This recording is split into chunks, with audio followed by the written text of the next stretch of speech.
मावळ लोकसभेची निवडणुकीला अवघे 2 दिवस उरले असताना आज अचानक कर्जत-खालापूर विधानसभा मतदारसंघाचे विद्यमान आमदार महेंद्र शेठ थोरवे यांनी खोपोली शहरातील राष्ट्रवादीच्या कार्यालयाला भेट दिली आहे। खरं तर ही भेट त्यांनी अचानक दिली आहे, कुठलंही नियोजन नसताना ही त्यांनी भेट दिली आहे। आजच्या भेटीनंतर त्यांनी राष्ट्रवादीच्या कार्यालयामध्ये महायुतीच्या नेते, पदाधिकारी, कार्यकर्ते यांची एक विशेष बैठक या कार्यालयामध्ये घेतलेली आहे।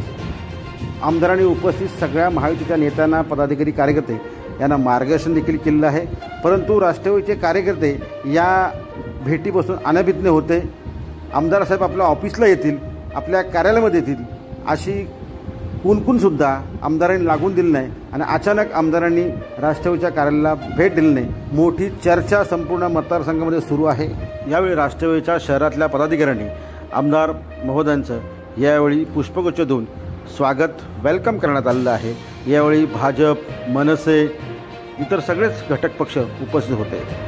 जे नियोजन दिले त्या नियोजनाच्या पद्धतीने काम आपण त्या ठिकाणी केलं तर मोठी आघाडी आपल्याला खोपोली शहरात घेता येईल। खालापूर ग्रामीण सुद्धा मोठी आघाडी घेता येईल, कर्जत सुद्धा मोठी आघाडी त्या ठिकाणी घेता येईल। अशा पद्धतीने कर्जत मतदारसंघात आतापर्यंत झालेल्या ज्या निवडणुका आहेत, लोकसभेच्या असतील, विधानसभेच्या असतील, या साऱ्या निवडणुकांचं असणारं मताधिक्य हे तोडलं नाही, आम्हाला डावललं गेलं असं कुठलंही काम त्या ठिकाणी करू नका।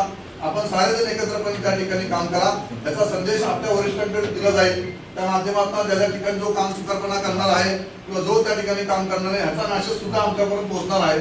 आणि आम्ही तर प्रत्येक ठिकाणी आज तटकरे साहेबांनी, आता बाबणे साहेब सकाळी पक्ष आपण एकत्रपणे या ठिकाणी आलेलो आहोत। मी पुन्हा एकदा साऱ्यांचं या ठिकाणी मनापासून अभिनंदन करतो। सगळ्यांना या ठिकाणी आपण एकत्रपणे आला, सगळ्यांचा आभार व्यक्त करतो आणि या ठिकाणी थांबतो। जय हिंद, जय महाराष्ट्र।